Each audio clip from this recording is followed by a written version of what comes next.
Hello students, कैसे हैं आप सब। मैं आशु चौधरी स्वागत करता हूं आपका इस क्लास में। और आज हम रीजनिंग में सेकंड लेक्चर की बात सेकंड टॉपिक की बात कर रहे हैं and that is sitting arrangement. ठीक है, तो सिटिंग अरेंजमेंट आज हम करेंगे। ये फर्स्ट क्लास है, इसमें पहले हम बेसिक कॉन्सेप्ट्स की बात करेंगे, एडवांस कॉन्सेप्ट्स की बात करेंगे। तो पहले पूरा पैटर्न हम समझ लेंगे, उसके बाद हम एक्सरसाइज करेंगे जैसे कि हमने लास्ट टॉपिक्स में किया है। ठीक है, तो जल्दी से शुरू करते हैं हम सिटिंग अरेंजमेंट। देखिएगा, सिटिंग अरेंजमेंट में कई सारे टाइप के क्वेश्चंस होंगे। सबसे पहले बेसिक हम देख लेते हैं। इसमें अगर ये कहा गया है कि 5% 7% कुछ भी 4 5 6 7 जितने भी हैं, तो सपोज कहा गया 5% आर सिटिंग इन अ रो, या ये कहा गया 5% sitting in a north facing row, तो इन दोनों का मतलब एक ही होता है। देखिएगा एक बार, अगर केवल रो कहा गया है तो ये रो हो गई केवल रो, और ये अगर हम एक रो की बात करें, या ये भी नहीं कहा गया है कि किधर वो देख रहे हैं, तो हमारे राइट की साइड में राइट होगा और हमारे लेफ्ट की साइड में लेफ्ट होगा। ठीक है, तो अगर ये कहा गया है कि 5% आर सिटिंग इन अ रो, तो बिल्कुल इस तरीके से रो हमें बनानी है और हमारे राइट में राइट होगा और हमारे लेफ्ट में लेफ्ट होगा। सपोज करो इसमें हम 3% लिख देते हैं, ए बी एंड सी। तो अगर हम बात करें बी के राइट में कौन है, तो बी के राइट में है सी, बी के लेफ्ट में कौन है, बी के लेफ्ट में है ए। ठीक है, अगर सिंपल एक रो की बात हो रही है ये, और अगर नॉर्थ फेसिंग रो की बात हो रही है तो भी यही होगा। अगर नॉर्थ फेसिंग की बात हो रही है तो भी यही होगा, क्योंकि ये जो बैठे हैं ये ऊपर को देख रहे हैं, ऊपर को, और ऊपर को देखने का मतलब ये हो गया नॉर्थ फेसिंग।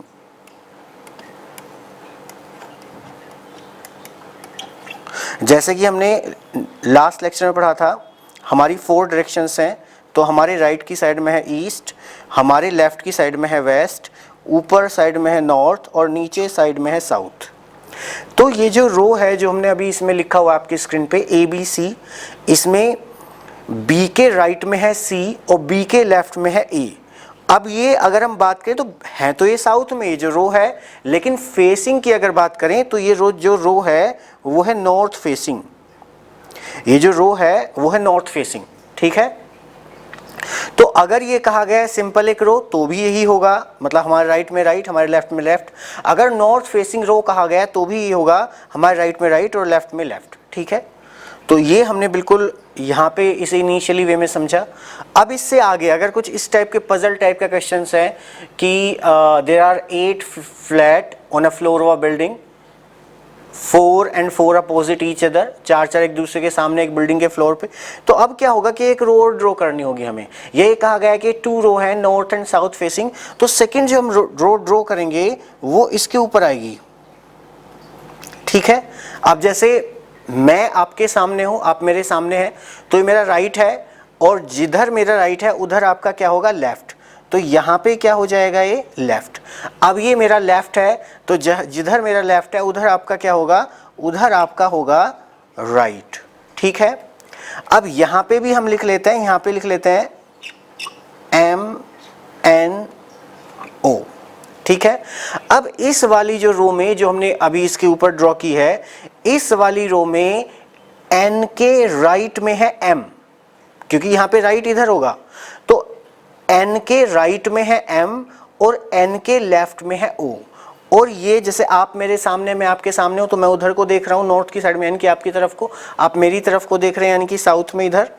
तो ये जो रो है ये देखिएगी नीचे को, वैसे तो नॉर्थ में है लेकिन फेसिंग नीचे को है, और नीचे कौन सी डायरेक्शन होती है, साउथ, तो ये हो जाएगी हमारी साउथ फेसिंग।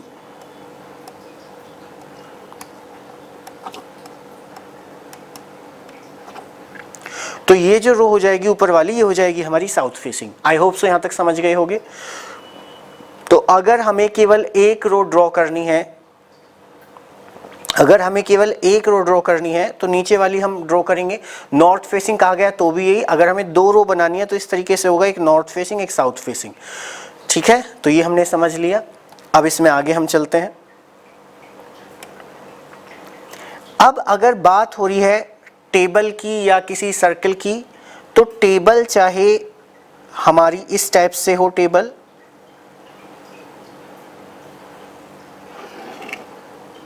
ठीक है, चाहे हमारी टेबल हो इस टाइप से, ट्रायंगुलर हो, है ना, स्क्वायर हो, हेक्सागोनल हो, किसी भी टाइप की टेबल हो। ठीक है, या सिंपल हमारी जो टेबल है वो है सर्कुलर टेबल। ठीक, तो यहाँ पे जो हमें पैटर्न फॉलो करना है वो क्या करना है, अब समझ लीजिए जैसे हमने इससे पहले वाले पे बात कर रहे थे कि अगर कुछ भी नहीं कहा गया है कि रो किधर को देख रही है तो हमारा राइट में राइट, लेफ्ट में लेफ्ट होगा। ऐसी अगर ये कहा गया है कि 5 person are sitting around a circle, ठीक है, केवल इतना कहा गया है, तो अगर ये नहीं कहा गया है कि वो अंदर को देख रहे हैं या बाहर को देख रहे हैं तो हमें ये मानना है कि वो फेसिंग द सेंटर हैं। अगर ये कहा गया नहीं है तो, वो कहा गया है फेसिंग द सेंटर तो वो सेंटर की तरफ ही होंगे, फेसिंग आउटवर्ड या आउटसाइड कहा गया तो बाहर को देखेंगे, लेकिन ये अगर कुछ नहीं कहा गया तो फेसिंग द सेंटर होंगे, फेसिंग द सेंटर। ठीक है, तो अब कहा गया है फेसिंग द सेंटर, कुछ भी नहीं कहा गया तो भी हमें फेसिंग द सेंटर मानना है। तो अब इसमें राइट और लेफ्ट किस तरीके से होगा, अब बिल्कुल ध्यान से समझिएगा। सपोज करो हमें किसी प्यार से स्लैप करना है, प्यार से, प्यार वर्ड आ गया, तो ये हमारा जो राइट हैंड है मूव करेगा ऐसे। ठीक है, ऐसे का मतलब ये हो गया कि जो मूव करेगा हमारा राइट हैंड वो एंटी क्लॉकवाइज करेगा। ठीक है, करने को तो ऐसे भी कर सकता है लेकिन हमने ऐसे नहीं मारना, ऐसे तो बदतमीजी ना, प्यार वर्ड हमने ऐड कर दिया तो ये तो बदतमीजी से मारना हो गया। प्यार से तो ऐसे ही मारोगे ना, हाँ बिल्कुल चीक पे एकदम हल्का सा छुआ के। तो अगर फेसिंग सेंटर है, ठीक है, तो जो राइट होगा हमारा वो इस तरीके से, यानी कि जैसे हमने प्यार से किसी को स्लैप किया, यानी कि ये हमारा मूव कर रहा है इस तरीके से, और ये जो होता है वो होता है एंटी क्लॉकवाइज। तो जो राइट होगा हमारा, राइट जो होगा, तो राइट होगा हमारा एंटी क्लॉकवाइज। ठीक है, तो राइट होगा हमारा एंटी क्लॉकवाइज, यानी कि ये ऐसे ही हमें सपोज करो किसी को प्यार से स्लैप करना है लेफ्ट हैंड से, तो मेरा लेफ्ट हैंड है तो ये मूव कैसे करेगा, ऐसे। ठीक है, मतलब प्यार से ऐसे, यानी कि ये इस तरीके से मूव कर रहा है, और ये क्या हो गया, ये हो गया लेफ्ट, और लेफ्ट का मतलब हो गया क्लॉकवाइज। तो बिल्कुल सिंपल है। तो राइट अगर हम बात करें फेसिंग द सेंटर है तो राइट हो जाएगा हमारा anti clockwise, left facing the centre है तो लेफ्ट हो जाएगा हमारा क्लॉकवाइज। लेकिन ये तभी है तब वो फेसिंग द सेंटर है। अगर फेसिंग आउटसाइड कहे तो इसका अपोजिट हो जाएगा, बिल्कुल सिंपल, यानी कि आपको बस अंदर की तरफ को याद रखना है, और बाहर की तरफ को अगर कहा गया है तो इसका अपोजिट हो जाएगा, यानी कि जो राइट है हमारा हो जाएगा लेफ्ट। जनरली इस टाइप के क्वेश्चन आपके एग्जाम में नहीं होंगे, फिर भी हम बता दे रहे हैं, मतलब हम थोड़े अच्छे लेवल के क्वेश्चन भी कर लेंगे इसमें। ठीक है, ताकि आपका कोई और सब एग्ज़ाम है या किसी और कॉम्पिटिशन में भी आप हैं, थोड़ा उस पर भी फोकस कर रहे हैं तो वो भी आपका हो जाएगा। ठीक है, तो राइट होगा हमारा इस तरीके से, यानी कि एंटी क्लॉकवाइज, लेफ्ट होगा क्लॉकवाइज, है वो फेसिंग द सेंटर है। अब इसमें कुछ बातें और ध्यान रखनी है हमें, इसमें कुछ लंबे क्वेश्चंस भी होते हैं, पजल टाइप भी क्वेश्चंस होंगे। इसमें अगर वर्ड आया है, एक वर्ड आया है एंड, जैसे आप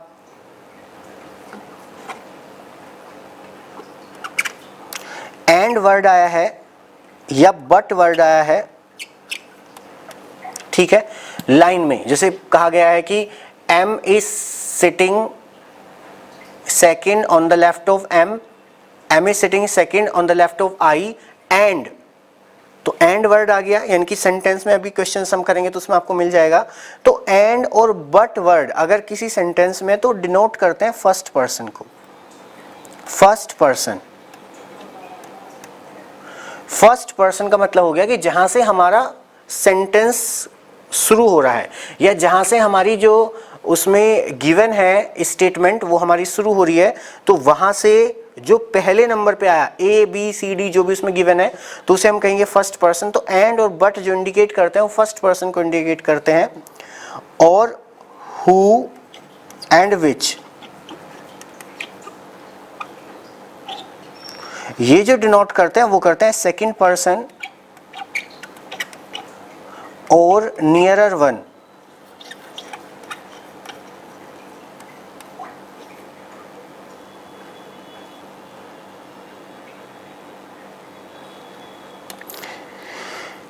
ये डिनोट करेंगे आपके सेकंड पर्सन या पास वाले को।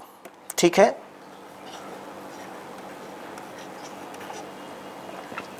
तो एंड और बट अभी हम करेंगे तो आप समझ जाएंगे उसमें क्वेश्चन में। एंड और बट अगर हमारे आ रहे हैं तो डिनोट करेंगे फर्स्ट पर्सन को, हु और विच अगर आ रहे हैं तो डिनोट करेंगे सेकंड पर्सन को या नियर वन को, यानी कि दूसरे व्यक्ति को या जो उसके पास वाला व्यक्ति है। ठीक है, तो अभी हम क्वेश्चंस करते हैं, एक बार दोबारा से देख लीजिएगा। हमने इसमें समझा, आपका टॉपिक है सिटिंग अरेंजमेंट, फर्स्ट क्लास की हम बात कर रहे हैं इसमें हमने समझा कि अगर एक रो में दिया हुआ तो किस तरीके से करेंगे। उसके बाद हमने समझा कि टेबल कैसी भी हो, उसमें अगर फेसिंग द सेंटर है तो राइट कैसे होगा, या लेफ्ट कैसे होगा, या आउटसाइड है तो कैसे होगा। और उसके बाद हमने बात की एंड बट जो वर्ड हैं वो आते हैं फर्स्ट पर्सन के लिए, हु विच जो वर्ड है वो सेकेंड पर्सन के लिए।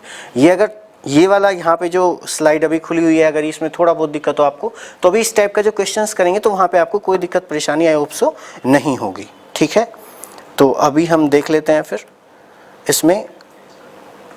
चलो, तो अब जल्दी से आप क्वेश्चन नोट डाउन कीजिएगा।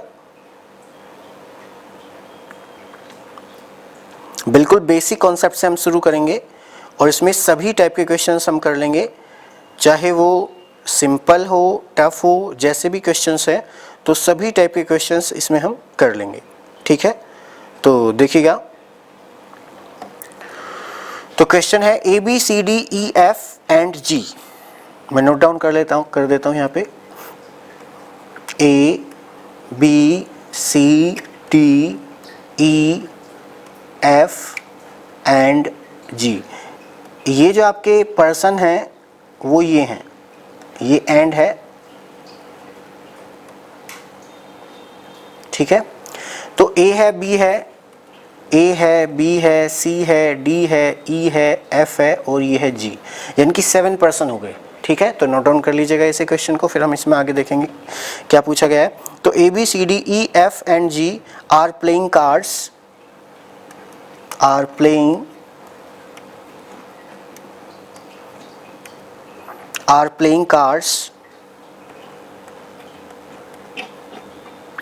cards in a circle,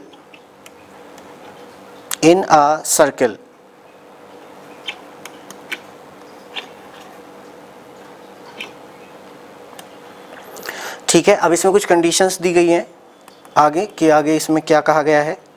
तो इसमें दिया हुआ है F is second, F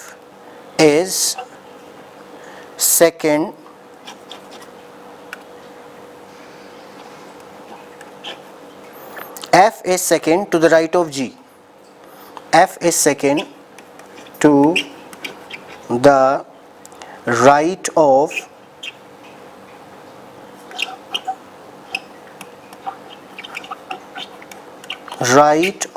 G. तो इसमें दिया है F is second to the right of G।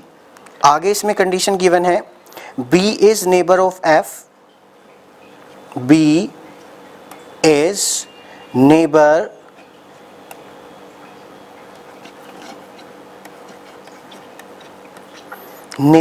of F but not of G,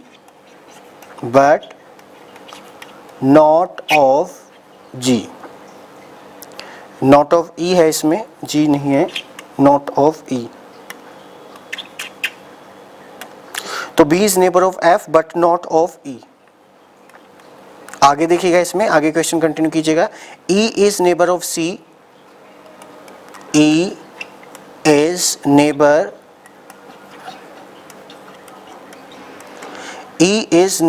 of C and is fourth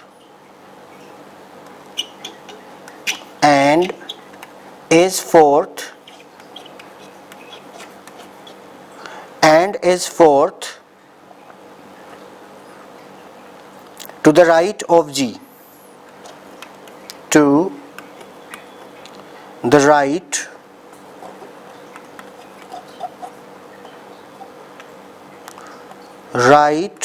of G। और लास्ट लाइन है इसमें D is between E and A, D is between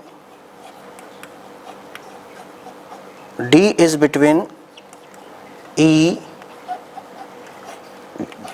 and A।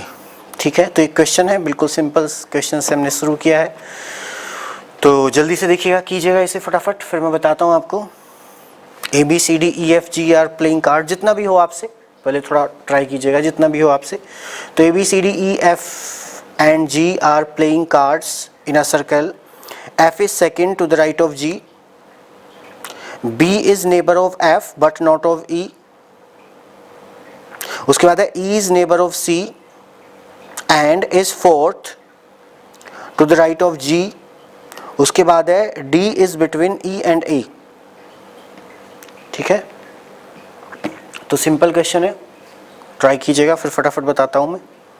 चलो ठीक है, जो भी आपसे हुआ, जितना भी आपको समझ में आया, कोई दिक्कत परेशानी नहीं। सबसे बड़ी बात यह है कि हमें बिल्कुल परेशान नहीं होना है, जो आपको बताया जाए बस वो समझना है और उसके हिसाब से आपको क्वेश्चंस करने हैं। इजीली हो जाएंगे, कोई भी दिक्कत परेशानी नहीं आएगी। ठीक है, उसके बाद जब आप ये चैप्टर कंप्लीट कर लें, जब आपको लगता है कि भाई आपको थोड़ा इसमें कुछ दिक्कत परेशानी है, अगर ऐसा है तो आप दोबारा से ही क्लास को देख सकते हैं, आप इसे पॉज कर सकते हैं, रिवाइंड कर सकते हैं, ऐसे भी आप इसे वो करें तो आप इसे दोबारा समझ सकते हैं, ताकि और अच्छी आपकी प्रैक्टिस हो जाए। तो आपका रिवीजन भी हो जाएगा और आपका ये भी आपको रहेगा सही याद। तो देखिएगा जी, अब देखिए फटाफट क्वेश्चन करते हैं। तो ये कहा गया ABCDEFG are playing card sitting in a circle, इनकी 7 पर्सन है। अब ध्यान से देख लेते हैं क्वेश्चन कैसे होगा, सभी देख लीजिएगा, फिर कोई दिक्कत परेशानी नहीं आएगी आपको। तो 7 है, 1 2 3 4 5 6 7, ठीक है, तो 7 पर्सन है। अब ये कहा गया ABCDEFG are playing cards sitting in a circle.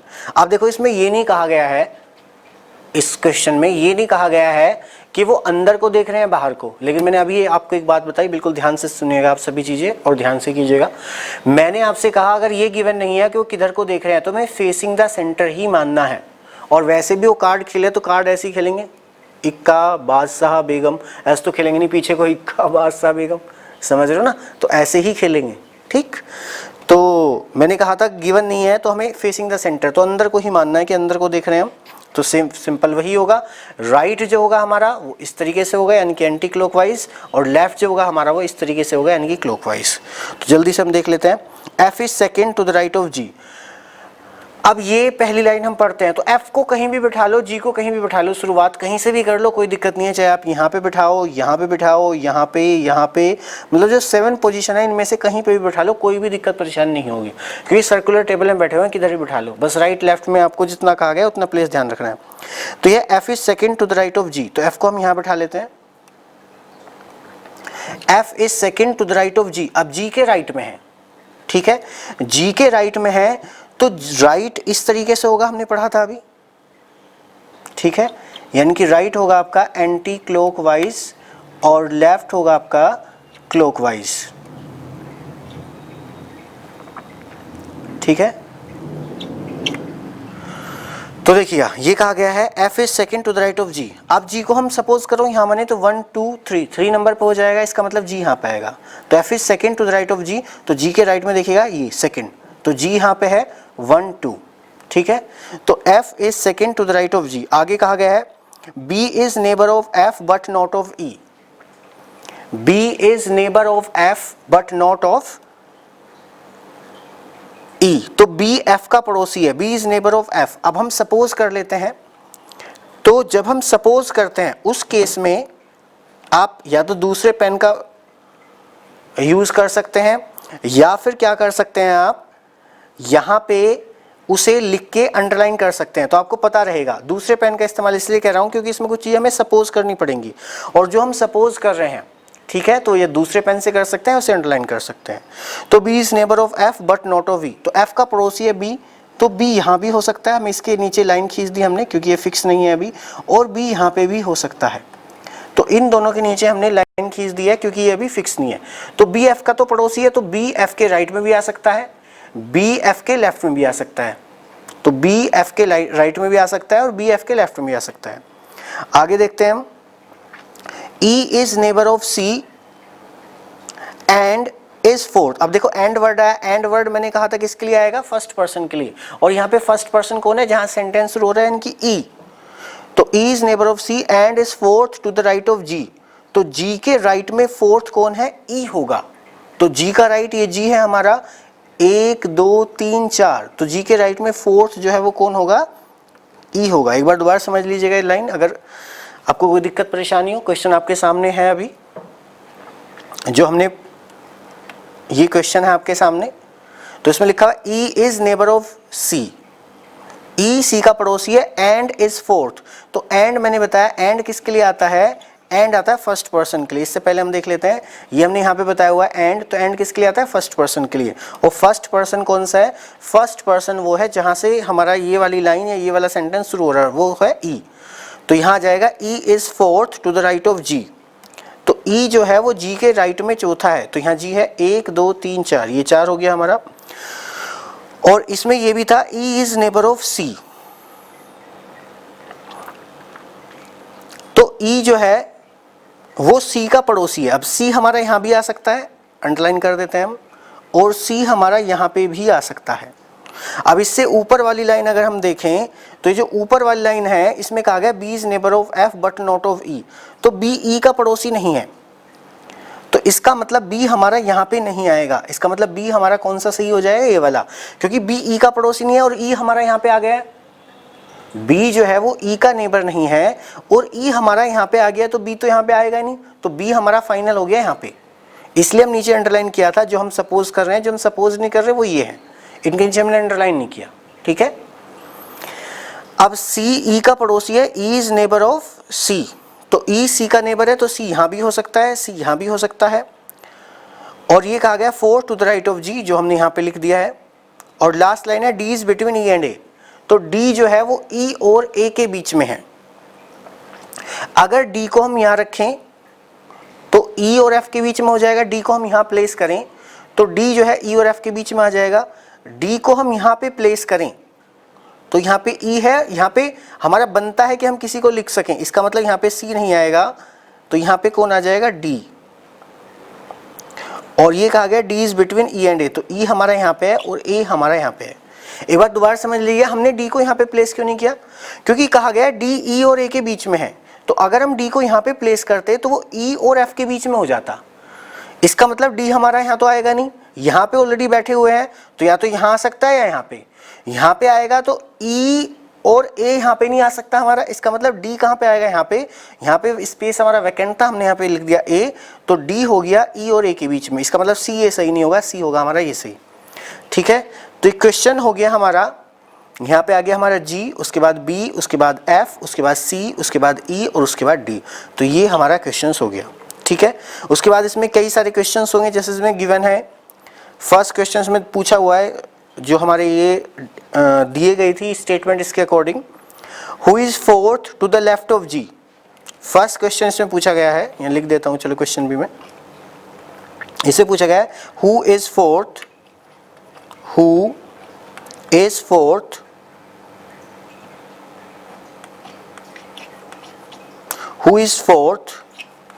To the left of G। एक क्वेश्चन में पूछा गया है who is fourth to the left of G, तो G के लेफ्ट में फोर्थ कौन है, जल्दी से बताइएगा फटाफट। G के लेफ्ट में फोर्थ कौन है, देखते हैं। G लेफ्ट कैसे होगा, क्लॉकवाइज, तो इस तरीके से 1 2 3 4, तो आंसर क्या आ जाएगा इसका आंसर आ जाएगा C, ठीक है। ऐसे ही इसमें और भी क्वेश्चन पूछे गए हैं। एक क्वेश्चन इसमें पूछा गया है, ये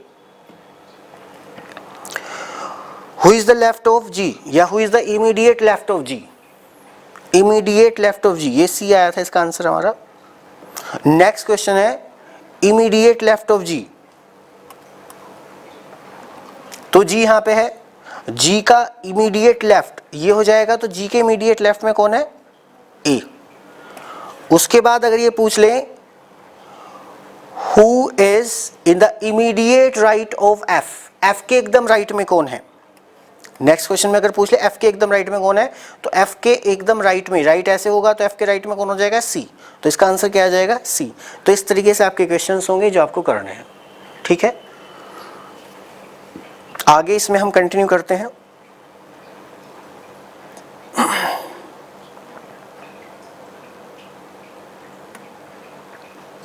नेक्स्ट क्वेश्चन से तो देख लेते हैं। अभी हमने आपको समझाया था एंड, बट, हु, ये सब, तो क्वेश्चन और लिख दे रहा हूं मैं, ध्यान से आप कॉपी कर लीजिएगा इसे। और उसके हिसाब से हम करेंगे। तो पहले हम कुछ क्वेश्चंस कर रहे हैं, बेसिक्स समझ रहे हैं, साथ साथ में क्वेश्चंस कर रहे हैं, उसके बाद हम आगे कंटिन्यू करेंगे। इसमें क्वेश्चन लिख लीजिएगा, A B C D E F G, ये डी है हमारा, A B C D E,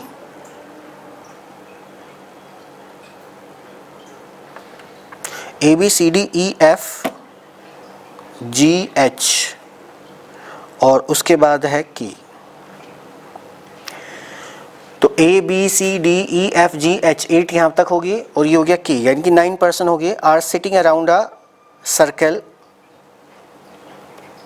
are sitting around a circle, sitting around a circle and facing the centre. इसमें गिवन है कि किधर को देख रहे हैं वो, and facing the centre, and facing the centre. उसके बाद इसमें है F is fourth to the right of A, जो कंडीशन गिवन है इसमें, F is fourth, F is fourth, F is fourth to the right of A,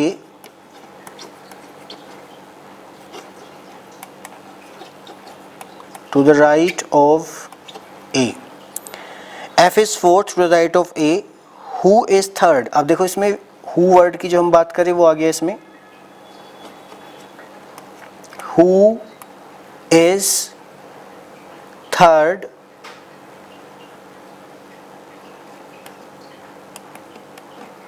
who is third to the right of B,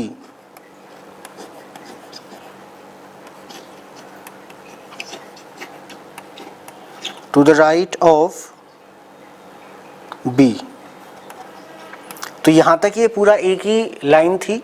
तो इसमें कहा गया F is fourth to the right of A, F A के right में fourth है, who is third to the right of B, जो B के right में तीसरा है, who is third to the right of B।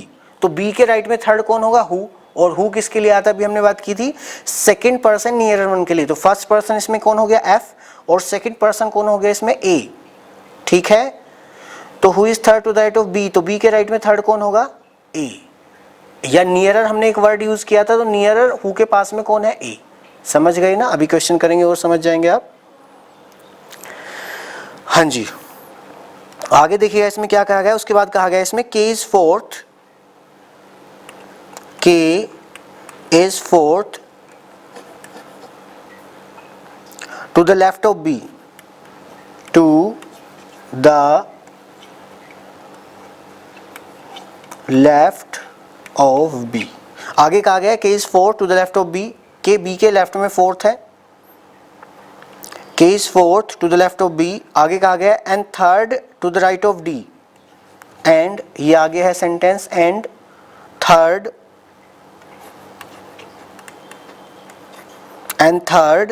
to the right of D।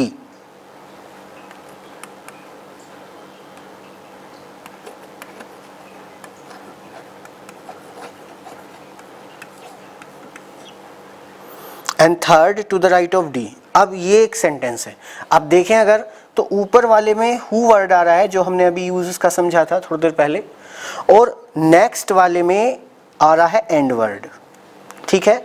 तो who का मतलब होता है सेकंड पर्सन से, सेकंड पर्सन इसमें A, एंड का मतलब होता है फर्स्ट पर्सन से, फर्स्ट पर्सन है K। तो कहा गया K is fourth to the right of, to the left of B and third to the right of D। तो D के राइट में थर्ड कौन होगा, K, क्योंकि एंड आ रहा है, और एंड किसे डिनोट करता है, फर्स्ट पर्सन को। आगे देखिएगा, C is third, C is third, C is third to the right of H,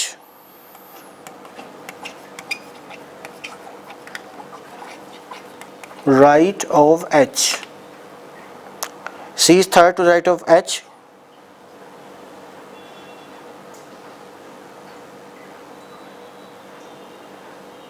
उसके बाद लास्ट लाइन है E is second to the left of G. E is second to the left of G.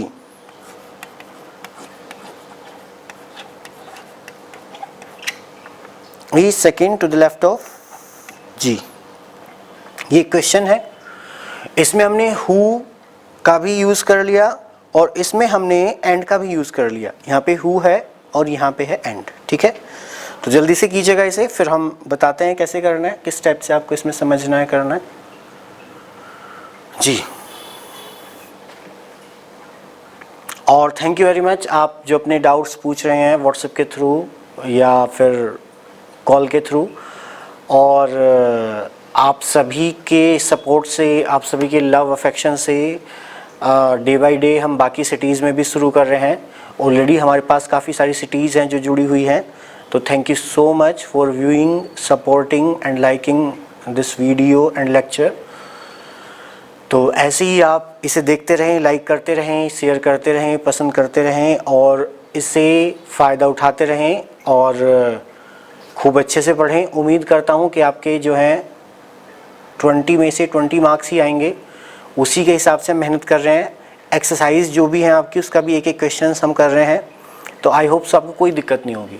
ठीक है, फिर भी life में happy रहें, मुस्कुराते रहें और अच्छे से. मैंने आपको बताया था कि 3 फील्ड हैं आपके या 3 पैरामीटर्स हैं जिन्हें लेके आप किसी भी फील्ड में सफल हो सकते हैं. फर्स्ट वन इज़ कंटिन्यूटी यानी कि निरंतरता. सेकेंड वन हमने बात किया था डिवोशन यानी कि जो आपका डेडिकेशन, डिवोशन है उस पर्टिकुलर फील्ड के प्रति. और थर्ड हमने बात किया था डिसिप्लिन. तो ये पैरामीटर्स को एक साथ आप कंबाइन कर देंगे तो इससे एक सक्सेसफुल करियर की शुरुआत होती है. तो लगे रहें, कीजिएगा ये क्वेश्चन, फिर हम इसमें देखते हैं किस तरीके से करना, आपको समझाता हूँ मैं. चलो ठीक है, जो भी आपने समझा है इसमें देखा या किया, ठीक है, अभी हम समझ लेते हैं फटाफट. आप ऐसे भी कर सकते हैं, ऐसे मैं अभी इसके तुरंत बाद सॉल्यूशन बता रहा हूँ तो आप खुद भी ट्राई कर सकते हैं. उसके बाद मेरा वीडियो आगे मतलब यहाँ पे पॉज करके आप खुद ट्राई कर सकते हैं इसे और फिर वीडियो को आगे कंटिन्यू कर सकते हैं. जब आप हो जाए तो फिर आप चेक कर पाएंगे कि आपने सही किया है, गलत किया है ना.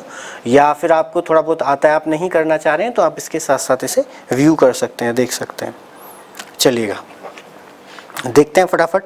तो इसमें पर्सन है हमारे पास 9. इस तरीके से भी हम कर सकते हैं. ये हो गया 4 पर्सन, ठीक है,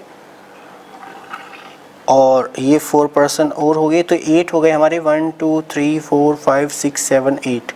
एक पर्सन और हम ले सकते हैं, कहीं भी यहाँ पे ले लेते हैं हम ये, ठीक है. तो 9 पर्सन हो गया. ऐसे भी कर सकते हैं, ऐसे भी सिंपल जैसे मैंने बताया था आपको 9 लाइन ड्रॉ कर सकते हैं. 1 2 3 4 5 6 7 8 9.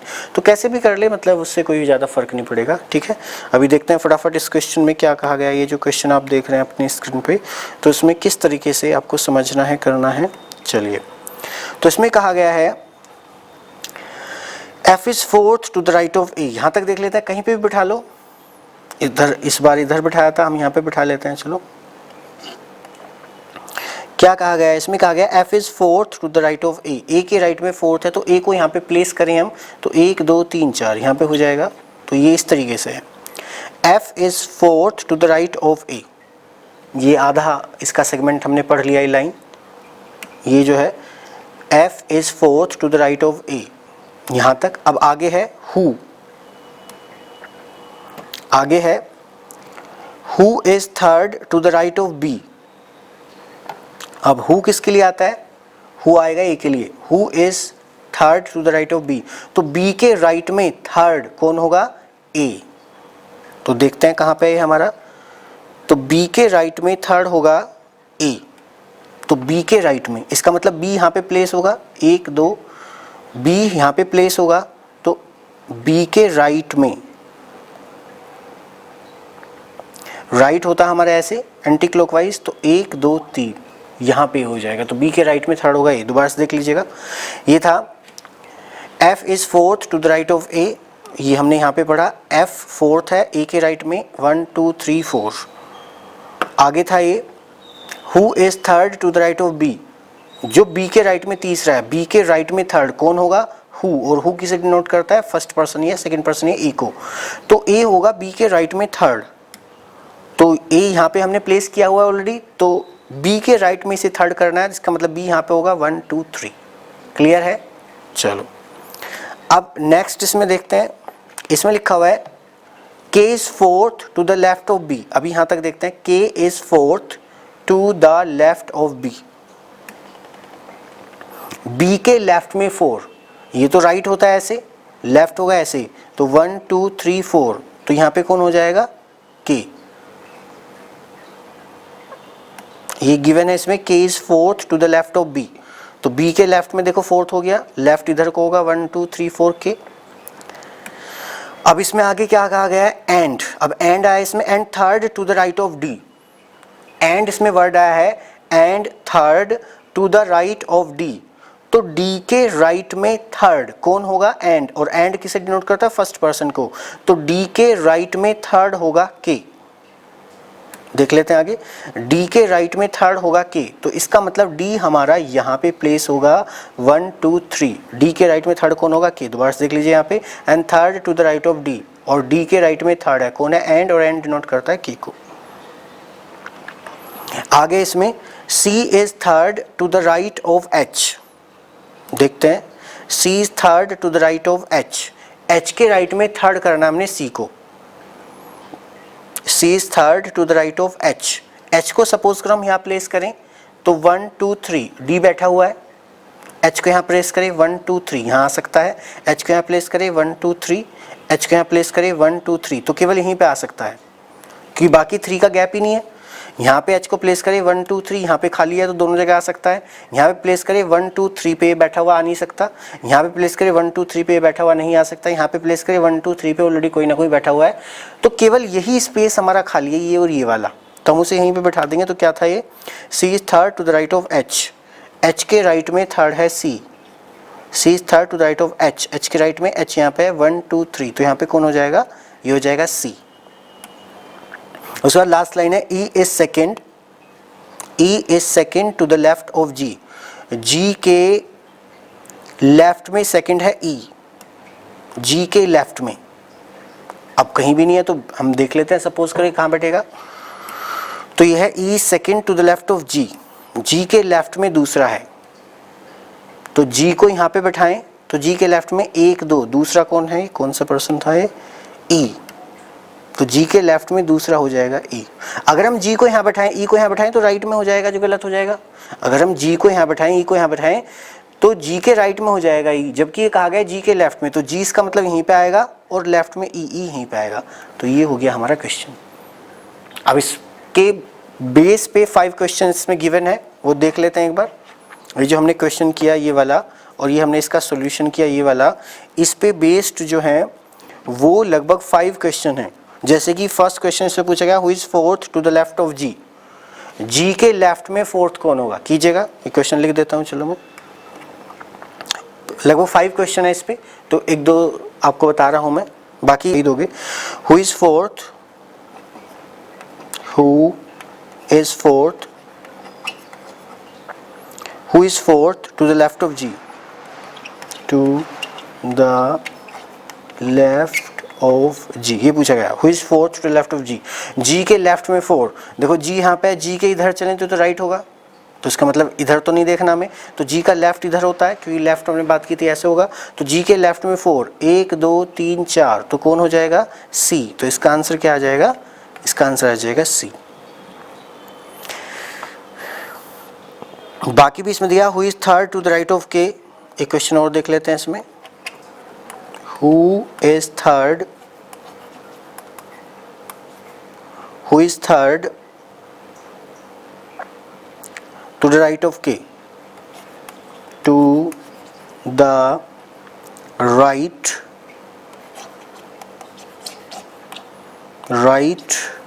of K। Who is third to the right of K। अब K के राइट में तीसरा देखना हमें, Who is third to the right of K, तो K के राइट में तीसरा, राइट कैसे होगा? ऐसे, तो 1 2 3, आंसर क्या आ जाएगा इसका? G। ठीक है, तो ये आज हमने समझा, एक बार देख लीजिएगा कहाँ से हमने ये समझा है। ये हमने शुरू किया, टॉपिक है हमारा सिटिंग अरेंजमेंट क्लास 1। इसमें पहले हमने समझा ये कि अगर सिंपल एक रो है, ये नॉर्थ फेसिंग साउथ फेसिंग 2 रो है, उसके बाद हमने समझा कि अगर फेसिंग द सेंटर तो राइट कैसे होगा, लेफ्ट कैसे होगा, और फेसिंग आउटसाइड है तो इसका उल्टा हो जाएगा। उसके बाद हमने समझा एंड बट किसके लिए आता है, हु विच किसके लिए आता है। उसके बाद हमने क्वेश्चंस लिखा, इसमें सिंपल क्वेश्चन लिखा शुरुआत में हमने, और उसके हिसाब से हमने क्वेश्चन किया, ठीक है।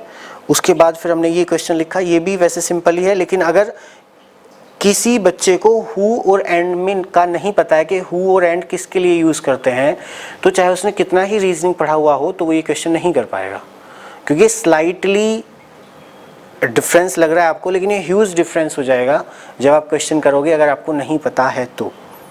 उसके बाद हमने ये क्वेश्चन पूरा कर लिया, ठीक है। तो अभी हमने इसकी फर्स्ट क्लास की है, इसमें हमने बेसिक समझ लिया अच्छे से, ठीक है। तो इसे आप अच्छे से प्रैक्टिस कीजिएगा अभी तक जो हमने समझा है, फिर हम नेक्स्ट लेक्चर में थोड़ा समझेंगे, फिर हम एक्सरसाइज करेंगे। तो अभी के लिए इतना ही, अपना ख्याल रखिएगा, अच्छे से रहिएगा, एंड मिस मी बिकॉज जल्दी क्लास में आपको मैं कराऊंगा, ठीक है। Take care, be happy, keep smiling, bye.